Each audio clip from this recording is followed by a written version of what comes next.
Today, on how it's made. Wooden bowls. We're dishing out the details. Chainsaws.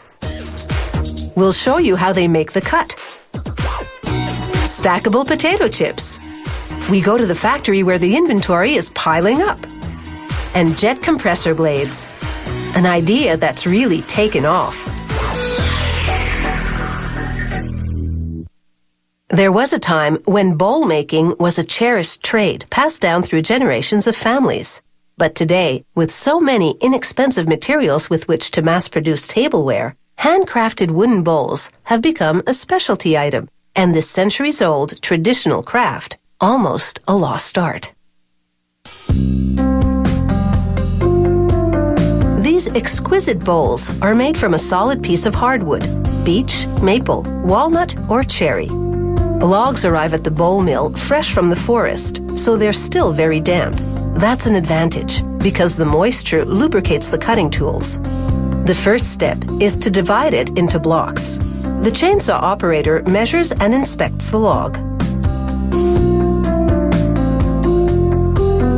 The diameter and defects, such as knots or scarring, dictate the length of each block.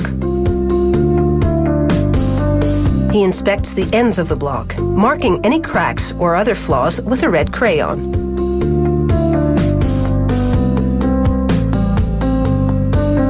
The ripsaw operator uses different size bowl patterns to determine the best way to cut the block. The goal is to get the most and biggest bowl size pieces possible without using the defective areas.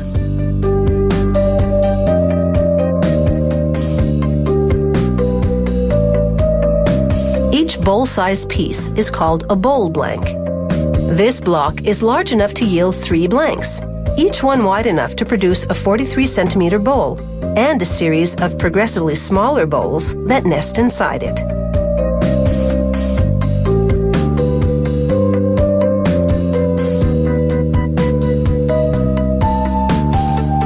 They mount the blank on a specially designed woodworking lathe. From this point on, everything depends on the skilled hands of the lathe operator. As the block spins, he carves out the bowls using a series of specialized knives that this mill designed and forged. First, he uses this curved knife to shear off the outer portion. It takes great expertise to know exactly how to angle the tool and when to pull it out to release the wood shavings and prevent a jam. After 2 or 3 minutes, what they call the exterior bark shell is off. The bare wood that's left is the outside of the largest bowl that he'll mill from this blank. With a finer blade, he sculpts the wood to just the right thickness and smooths the surface.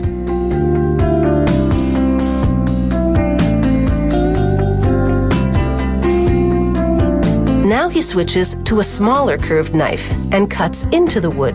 This both forms the inside of the largest bowl and the outside of the next, smaller one. He repeats the smoothing and cutting process with progressively smaller knives, making bowl after bowl at a rate of about 1 a minute. This one bowl blank produces 4 nested bowls, the smallest measuring about 23 centimeters in diameter. The bowls are steamed for about 4 hours to draw out the sap and penetrate the pores of the wood, hydrating each bowl uniformly. That way the wood doesn't crack and split while air drying. Once a bowl is dry, about a month later, workers even out the top rim on a sanding table. Then, using a belt sander, they smooth the outside and inside surfaces.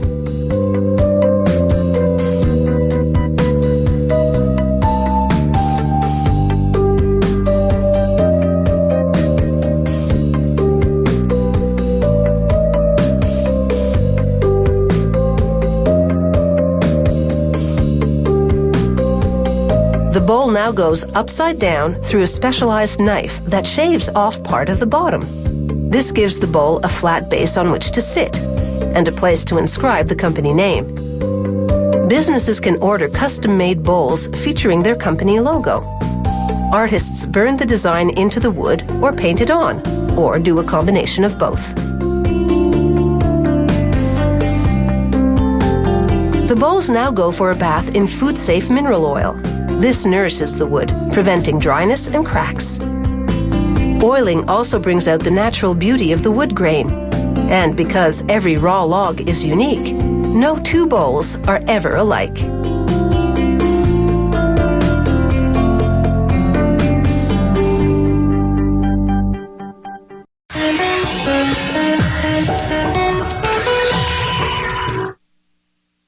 It's loud, it's powerful, and it rules the forest.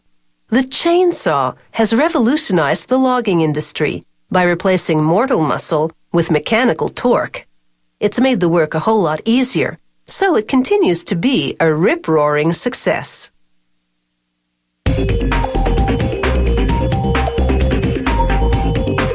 The chainsaw can set up any tree for a big fall and then chop it up. These machines start with the plastic housing. 3 aluminum inserts will be molded into it to provide solid anchors to attach other parts. A robot picks up the inserts one at a time and delivers them to an injection molding machine.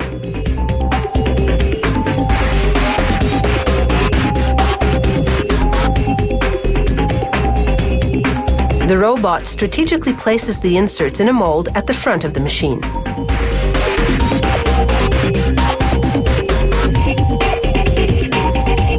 The machine then injects melted plastic into the mold to make the chainsaw's engine cover. During the molding, the metal inserts become integrated into the housing.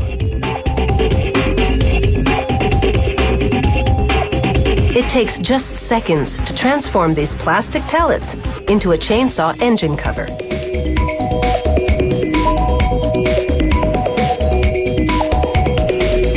The robot carries each engine cover to automated cutters that remove any unwanted bits of plastic.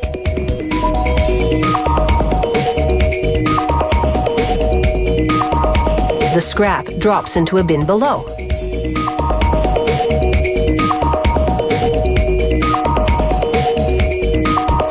A robot then places each engine cover in a special fixture to cool for about 10 minutes. Then it moves the part to the next station.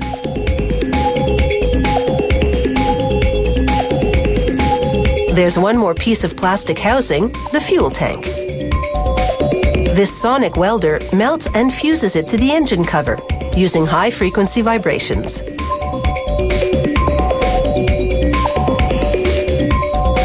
Now they move to the engine and install a spring system for the starter cord.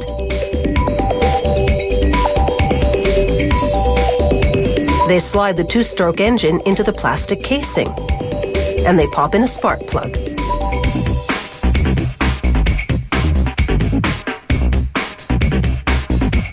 They lubricate the crankshaft, then install an automatic oiling system for the saw chain.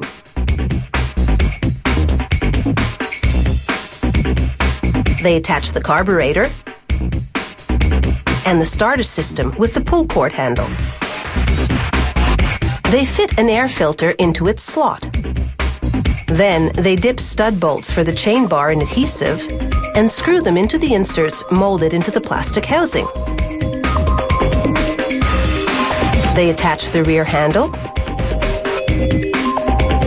and a trigger with a safety release. Then they screw the front handle into place. They attach a filter to the oil line that lubricates the bar and chain. It will strain out any impurities.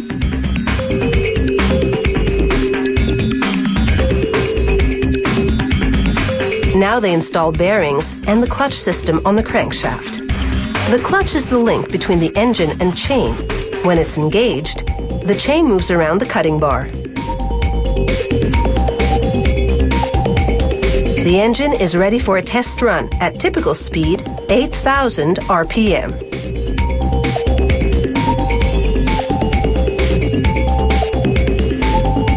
They adjust the carburetor so that it mixes the right amount of gas and air and check the exhaust to make sure it doesn't exceed pollution laws. They attach the trademark sticker and other operational information. Then they attach a brake system.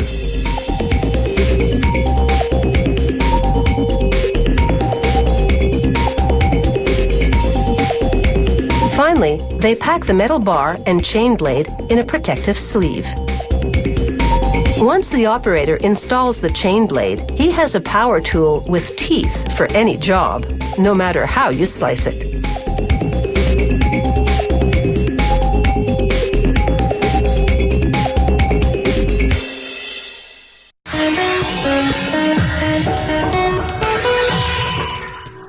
It's a snack that's made to stack.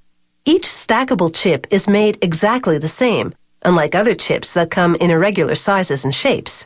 This uniform concave shape allows the chips to tightly interlock, so you can fit a lot of them in a tubular container. It means you get quite a stack of munchies.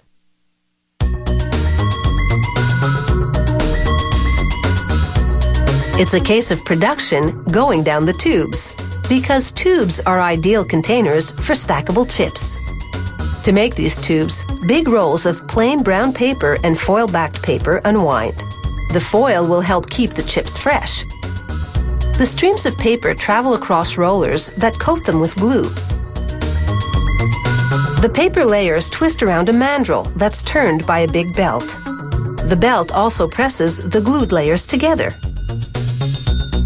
Next, the label paper gets a coat of glue. This helps it stick to the paper on the mandrel. A camera photographs the white edging on the label paper, then relays its location to a set of circular knives. They make a precise cut below the white edging. After each cut, the carriage moves the knives into position for the next one, cued by the camera.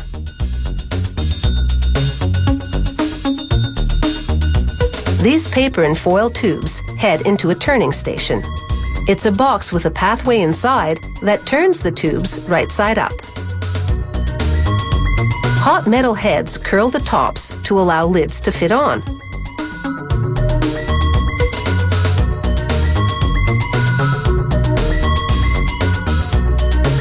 A roller pulls foil-backed paper into a cutter that punches out the lid shapes.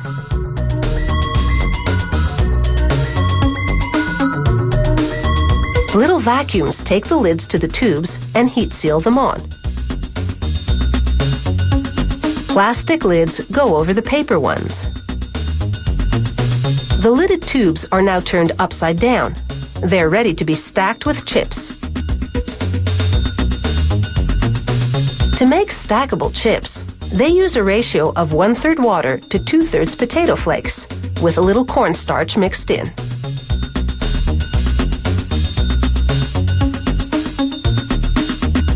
A conveyor delivers the mix to an auger which disperses it. Then it falls between rollers. Using 4 tons of pressure, they roll the mix into one long potato sheet.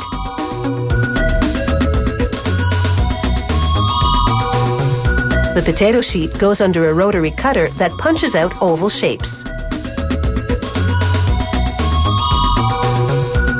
A device pulls away the scrap dough, leaving flat, uncooked chips. This scrap potato dough goes back into the chip-making operation, while the potato chips head into a fryer.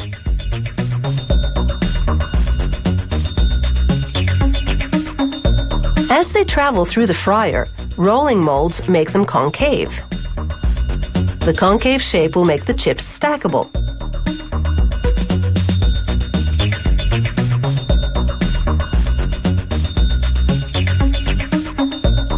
The chips spend 11 seconds frying in hot oil. This makes them crispy.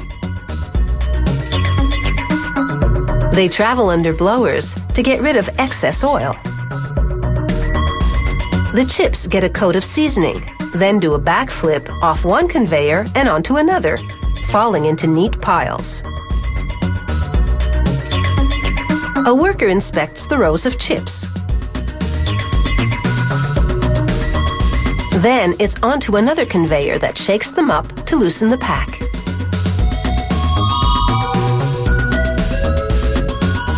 They travel over scales to portion them out for packaging. Automated spoons shove the chips into the open ends of the tubes.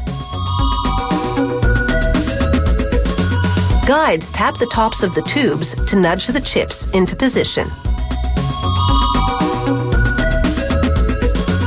Grippers then lower the stacked tubes to a station where spinning heads force metal bottoms onto them. Now they're ready for shipping. It takes about 20 minutes to make a tube of stackable chips. Soon, it will be empty and someone will be full.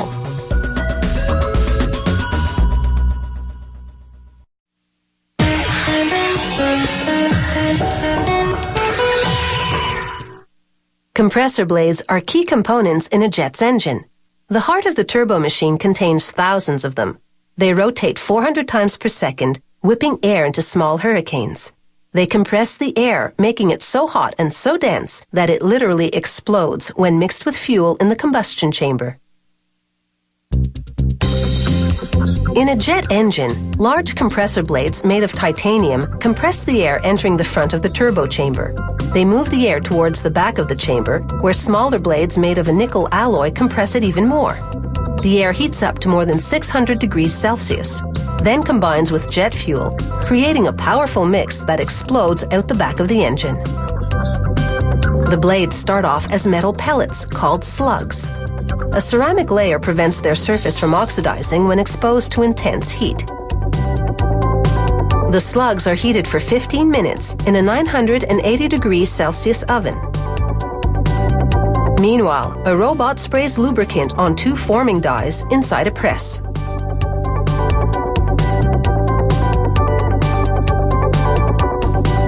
The robot retrieves the slugs and loads them in the first die. The press applies 1,000 metric tons of pressure to preform the metal. The robot then transfers the slugs to the second die, where they take the initial shape of the blade. The blades are then dipped in water to cool.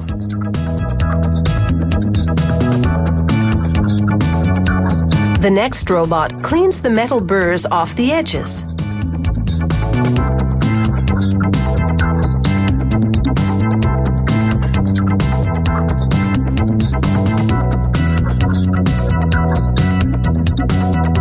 The blade is now an airfoil. Robots will shape the rounded base, called the dovetail, later. The airfoil has gone from this to this. After a new ceramic layer is applied, the blade is once again heated in a convection oven to 980 degrees Celsius. Each heating and cooling cycle tempers the metal, making it more resilient. 1,600 metric tons of pressure gives the airfoil its final shape. A trimmer shaves off the excess metal. The heat turned the protective ceramic layer into glass. It'll come off later. It's taken an hour to shape the blade's airfoil.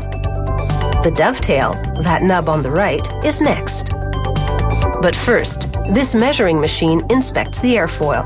If any measurement is off by just half the thickness of a human hair, the blade doesn't make the cut. This casting machine will encase the airfoil in a matrix, a coating that protects the airfoil during work on the dovetail. They mold the matrix from liquid tin and bismuth. It solidifies into a metal cast around the airfoil. The future dovetail sticks out at the end. They load the cast into what's called a broach machine, with a series of teeth that carve the dovetail to its final shape.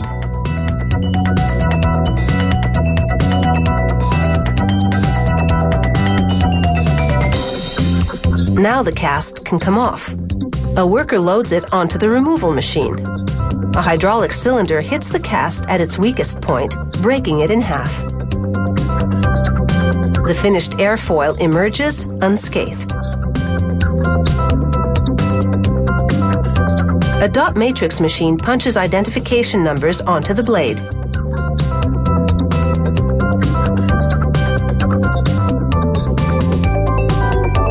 Next, they submerge the blades in fluid that penetrates any flaws in the metal. This inspection is critical because even the tiniest nick can spell disaster when a jet's engines work at full speed. They examine the blades under a black light. This blade is perfect. But spots of fluorescence on this one indicate microscopic cracks and weaknesses. This one gets rejected.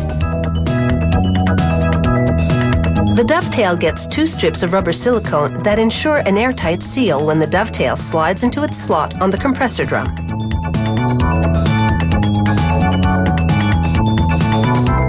A final check, and the blades are now ready for takeoff.